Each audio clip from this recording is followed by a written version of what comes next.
be beaming, I be booming down that block. Everywhere you go, you know they know I'm hot. What's the deal, my good people? Welcome back to the channel. Happy Thursday. If this is your first time here, I want to welcome you. Pull up a seat. I hope you enjoyed the content. And before we get into this food, I want to ask that you like, comment, share, subscribe. Go ahead and tap that bell while you're at it so you're notified anytime I drop a brand new video, go live, or schedule a premiere. All right, y'all. So today we have some teriyaki oyster mushrooms, all right? So this entire meal is plant-based, all right? So teriyaki oyster mushrooms, I got some cauliflower mash, and I got some sauteed kale with some roasted tomatoes on top. So let me try to get that in there so you can see what's going on. You see those? Oh, the juice is dripping. That's fine. That's fine. It's nice and juicy, though.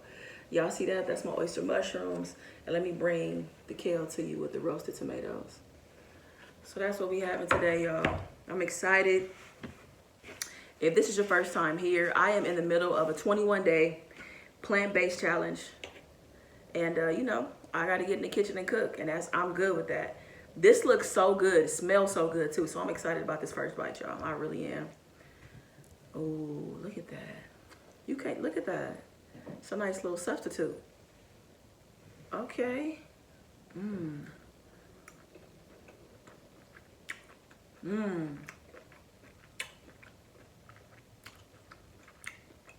Okay. I made the teriyaki sauce too.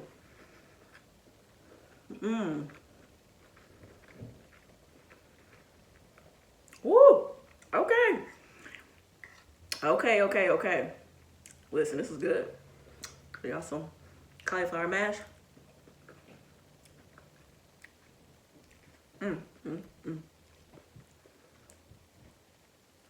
This is so good. Okay.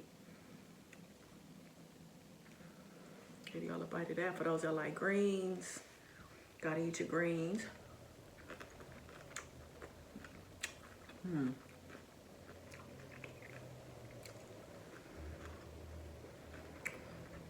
Y'all, this is so good. Anybody interested? If you're interested in making the teriyaki oyster mushroom, there is a cook with me at the end of this video. I'll show you how I made the sauce, how I cooked the oyster mushrooms, everything.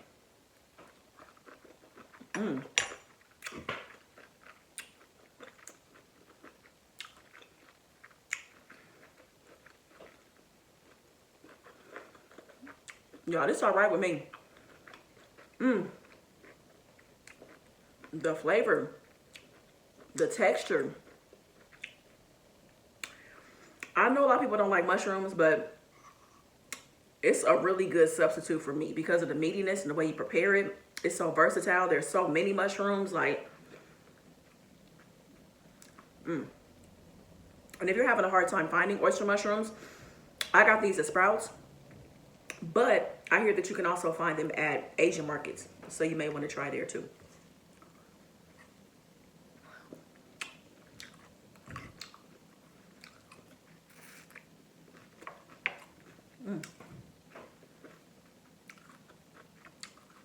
I shouted her out before, but I'm going to shout her out again. I am on this program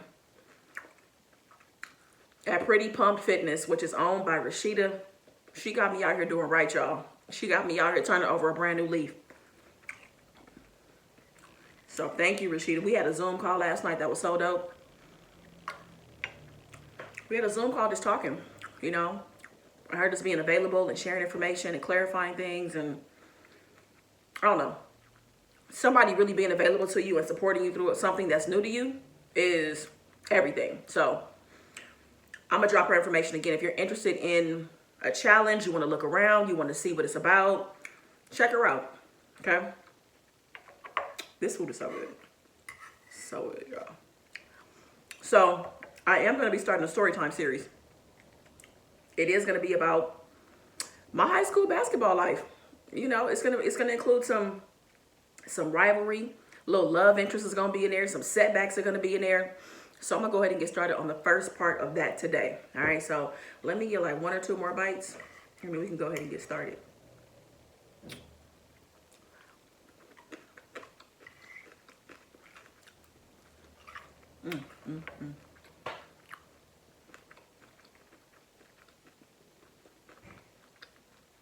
What I've really been loving so far about the 21-day challenge is I kind of wasn't feeling like myself last week. Like my stomach was kind of messed up. I was having headaches, which I rarely get. I've been feeling so good and so light. Been sleeping better. Just feeling better. Like I feel so energized. I feel like myself and then some. I mean, let's say you are what you eat, man. Like, my God, I feel so much better.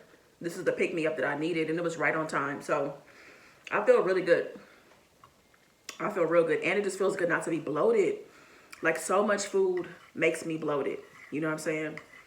So, this is right on time for me.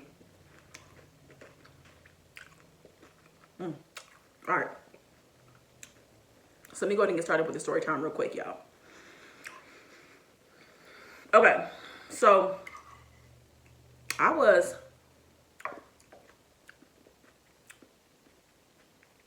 in the 10th grade when I decided that I was going to try out for the basketball team. So that means that I was going to be, if I made the team, that means that I was going to be on the team my 11th grade year. Now, mind you, leading up to this, I had never, ever in my life played organized ball. All I ever did was watch. I was just a spectator. I was just a fan. So, of course, playing basketball is a whole nother beast, like it really is. So, you guys know I had a boyfriend at the time. And so when I was a sophomore, he was a senior. And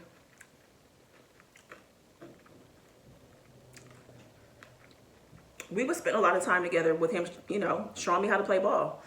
And honestly, being around him playing ball so much is what made me want to try out. He was like, Rhonda, why don't you try out? Like, you know so much about basketball. And I was like, no, like, I don't want to play.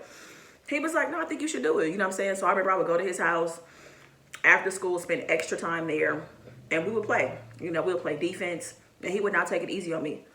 We would run plays, do windmills, pivots, all kind of stuff, run plays, like everything. And I would play against some of him, and I would play against him and some of his friends. So I used to play against guys. And not that I'm saying that makes you better automatically or anything like that, but I used to play against him and his friends. So he was going hard on me. You know what I'm saying? Like, fouling me. Like, really giving me in-game scenarios. You know what I'm saying? And I was like, all right. So he was toughening me up. And really showing me what basketball was really about on the playing side of it. Because, again, it changes so much once you're actually playing instead of just watching, right? So we were going hard. I mean, I was spending hours and hours and hours, you know, weeks leading up to the tryouts. And what I'm going to say, too, is that I really loved about basketball was that this was the first time I really was being active. I wasn't really an athletic person. And I'm going to tell you, like, at this point, I probably was like 200 pounds in high school. When I tell you I started playing ball and the weight started just falling off of me, it just melted off of me. I wasn't changing my diet or anything, but just being so active. And you burn a lot of calories playing basketball, running that full court. Like, he had me doing everything, sprints, everything, right? So I'm losing weight. I'm like, all right. I'm in the middle of like in-game situations.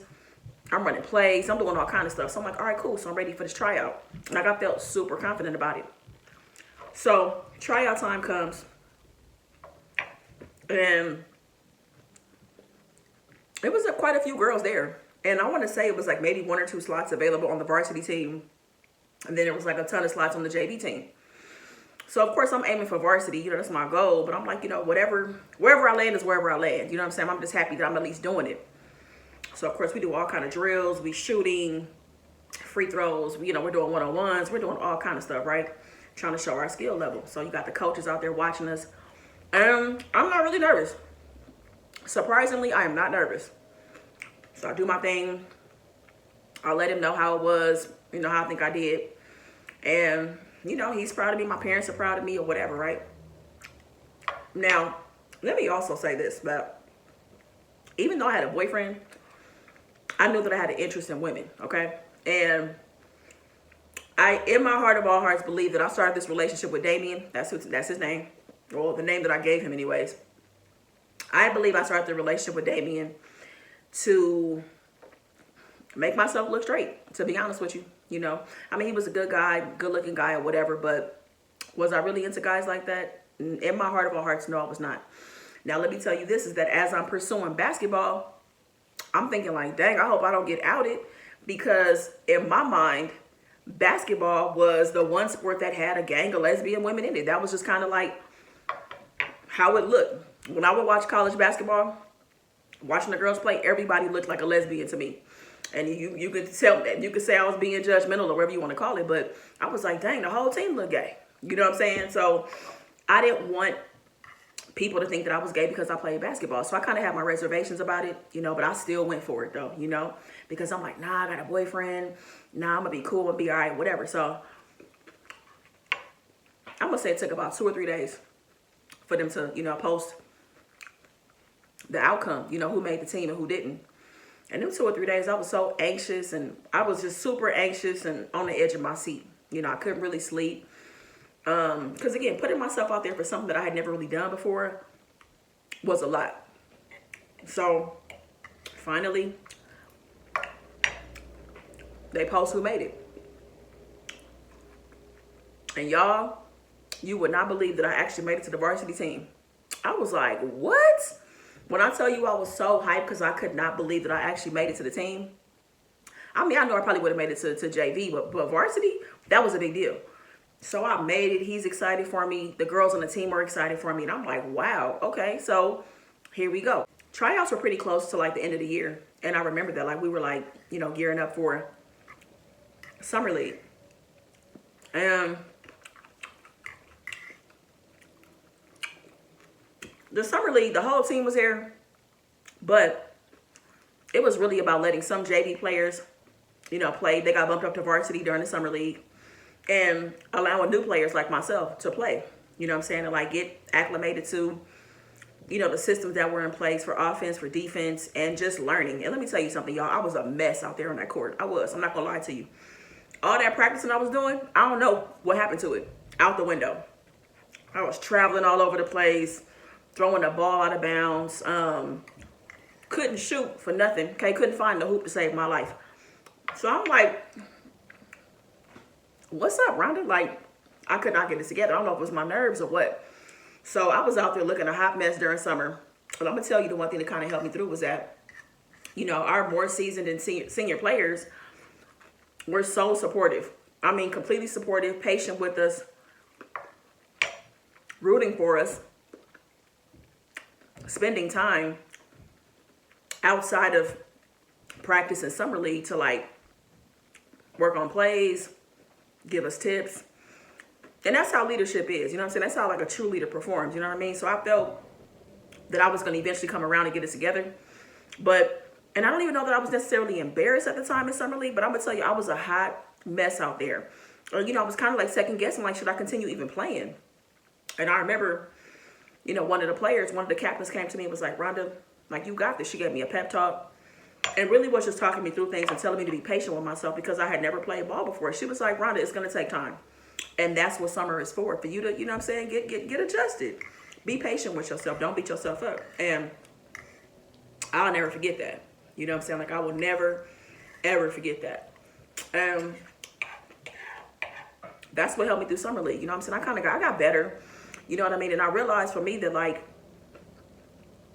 it was going to be really important for me to use my body. Like, in my mind, I thought I was going to be a guard, y'all, but I was not a guard. I got bumped down to the 4, which is a power forward position because of my stature, the way that I'm built and I'm strong, right? I was in the post, I was in the paint. So it was time for me to bang bodies and rebound. You know, that was a real big part of it. And I'm short. I don't know if y'all know, but I'm 5'5". So a lot of the girls was towering over me, and I had to be smart about the things that I was doing. So once I really started switching my mindset of like, Rhonda, you are not a guard, and I had to accept that. And also being patient with myself and realizing that I didn't have to have crazy handles. You know what I'm saying? I didn't have to be shooting from the 3-point line to be valuable to the team. I really started to understand what my strengths were. And that's when I really started to, you know, understand positioning and spacing on the floor and where I needed to be, because it really was about positioning, you know, in the role that I played. So things definitely switched a lot for me. Like, I learned a lot that summer but it also took us being a team and having great leadership in the coaches, but also having great leadership in the more seasoned players, you know what I'm saying, and the captains. And they really looked out for the new players. And I love that they never looked down on anybody. And that can apply to any part of your life. That is how leadership is supposed to be. And I don't know, it really gave me a lot in the moment, and really got me excited about the upcoming season and what role I was going to play. You know, I knew I was coming off of the bench, but at the same time, it's like, will I be able to show up as we start going to these tournaments and stuff? Am I going to be any good? Like, I started having that self-doubt, even though I had got to a place of like believing in myself and having more confidence, you know what I'm saying? So I was struggling just back and forth with a lot of different things, you know? So I'm going to stop right there for now. I don't want to give y'all too much. I'm kind of setting the scene, setting the stage for everything, all right? So made it to the team, you know, felt very supported by leadership, you know, by the coaches, by the other players.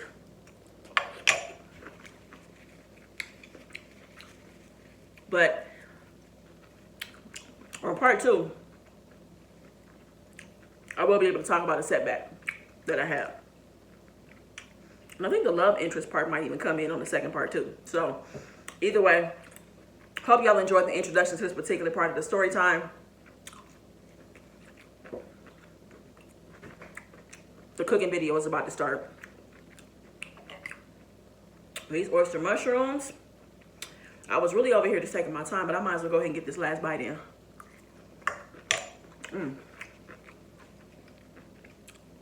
Y'all, I don't remember the last time I made a happy plate, but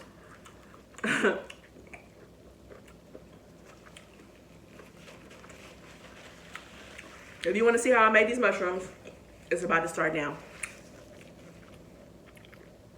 Thank y'all so much for watching. I hope to see y'all tomorrow for family night, 7 p.m. Pacific Standard Time. All right, y'all, make the best of the day. And all I want you to do is be good to yourself. Peace. Welcome to the cooking portion of the video. These are my oyster mushrooms. This is 2 packs, and I've seasoned the mushrooms with garlic powder, onion powder, pepper, and also pink Himalayan salt. And next up, what I've done is added the mushrooms into a skillet with olive oil over medium heat. And the goal is to try to get these mushrooms as golden brown as possible. Now, shout out to Rashida at Pretty Pump Fitness, because I watched her video on how to cook these, and this next step was clutch. So what I did was I put a saucepan on top of the mushrooms so that I can remove any excess water and also just get these mushrooms nice and golden, because that's really what I wanted. I wanted a crunch on them. So as you can see, I was able to achieve that. So I flipped my mushrooms over. Look at that. Look how nice they look.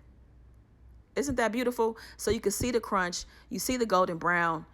They are almost done. Let's move over to the sauce. I just grabbed whatever I had in the cabinet, and this is what I had. I got some soy sauce. I also had some date nectar for the sweetness. I got some rice vinegar. I have some garlic and some ginger.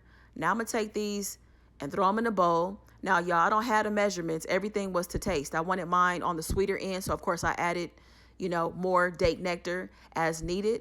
But I also wanted some heat, so I went ahead and hit it with a little bit of sriracha, and it was perfect. I loved it. So what I did was I had my mushrooms in the skillet. I went ahead and added the teriyaki sauce.